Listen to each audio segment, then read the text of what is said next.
Salam sejahtera saya ucapkan kepada seluruh warga Malaysia yang dihormati. Pada hari ini, 16 September 2011, kita menyambut Hari Malaysia yang ke-48. Sudah hampir setengah abad sejak berlakunya penyatuan Malaya, Sabah dan Sarawak bagi membentuk Persekutuan Malaysia pada tahun 1963. Pembentukan negara baru ini telah menzahirkan sebuah negara yang bukan sahaja lagi kaya dari segi sumber tetapi juga lagi kaya dari segi budaya, kerana penubuhan Malaysia telah sekaligus menjadikan prinsip kepelbagaian sebagai tunjang utama negara. Penyatuan Malaya dengan Sabah dan Sarawak, dua wilayah yang terkenal dengan kepelbagaiannya dari segi budaya, bahasa dan agama, telah merasmikan hakikat bahawa Malaysia adalah sebuah negara yang merangkumi kepentingan setiap lapisan masyarakat tanpa kira kaum atau agama.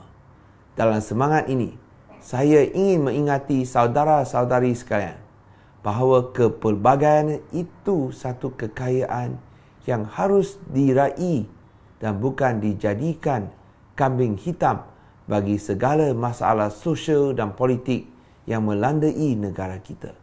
Namun demikian, pada hari ini kita berasa duka cita apabila melihatkan keadaan negara yang kian menampakkan masalah-masalah perkauman dan agama. Yang lebih menyedihkan adalah jelas bahawa terdapat pihak-pihak tertentu yang sanggup mencabul dan mengetepikan hak dan kepentingan sah masyarakat-masyarakat lain di negara ini. Retorik dan perlakuan mereka yang menghasut serta mengapi-apikan ketegangan kaum dan agama pula tidak dibenteras oleh pihak berkuasa yang seakan-akan bersekongkol dengan anasir-anasir yang jelek dan keji ini.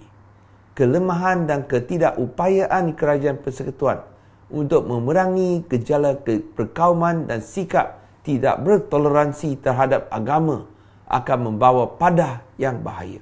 Kita sewajarnya mengelakkan daripada berlakunya rusuhan yang mungkin memusnahkan keamanan dan kemakmuran negara tercinta. Oleh itu, marilah kita berjaga-jaga dan membuka hati kita supaya tidak terumpan dengan hasutan pihak-pihak tertentu yang sanggup memutarbelitkan isu-isu sensitif seperti agama demi mencapai matlamat atau kepentingan sempit mereka. Pada hari ini, wajar juga kita ingati bahawa negara Malaysia telah terbentuk atas dasar kesaksamaan untuk semua. Namun, kita boleh lihat pada hari ini, walaupun sekian lama menjadi ahli persekutuan, pembangunan negeri-negeri Sabah dan Sarawak masih lagi terbiar dan terpinggir. Walaupun kedua-dua negeri Borneo itu merupakan simpanan tetap undi Kerajaan Persekutuan Barisan Nasional, rakyat kedua-dua negeri tersebut merupakan yang termiskin di negara kita. Apakah yang sudah terjadi dengan dasar kesaksamaan yang dijanjikan? Parti Tindakan Demokratik DAP menjunjung penuh prinsip-prinsip kepelbagaian dan kesaksamaan, dan ini jelas diutarakan dalam dasar parti melalui prinsip Malaysian First atau mengutamakan rakyat Malaysia.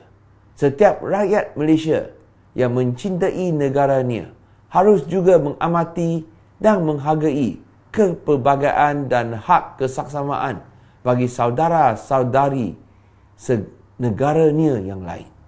Biarlah sambutan tahun ini dijadikan peluang untuk kita mencari muafakat untuk menolak anasir-anasir ekstremis dan untuk kita meraihkan kepelbagaian dan menghayati hak kesaksamaan antara satu sama lain.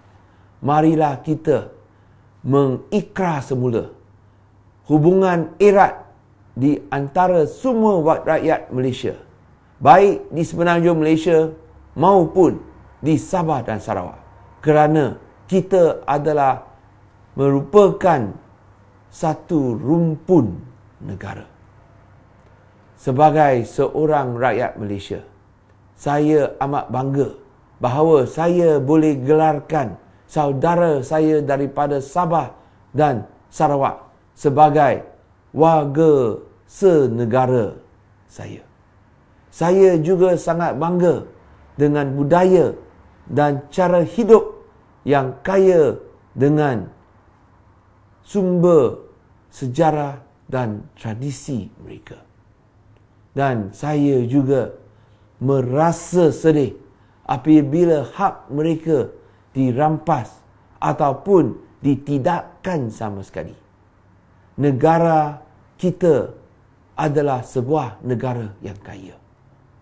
Sabah dan Sarawak juga kaya dengan sumber aslinya. Tidak ada sebab mengapa dalam negara yang begitu kaya ini masih ada sebilangan besar penduduk yang masih miskin. Tidak ada sebabnya rakyat Sabah dan Sarawak masih perlu merintih dalam kemiskinan apabila kita memiliki sumber asli seperti balak, seperti minyak, seperti gas dan seperti tanah. Sebaliknya, tidak perlu wujud sebarang kemiskinan. Kemiskinan wujud kerana kekayaan sumber asli yang dimiliki semua telah pun dirampas oleh pemimpin-pemimpin yang telah lupa amanah yang diberikan oleh rakyat. Marilah kita memilih pemimpin yang boleh memegang dan menunaikan amanah dan juga membawa kita kepada suatu lembaran baru yang makmur, yang maju, yang aman dan yang adil untuk semua. Sekali lagi, dengan hati yang ikhlas dan penuh takzim, saya bagi pihak DAP ingin mengambil kesempatan untuk mengucapkan selamat menyambut Hari Malaysia.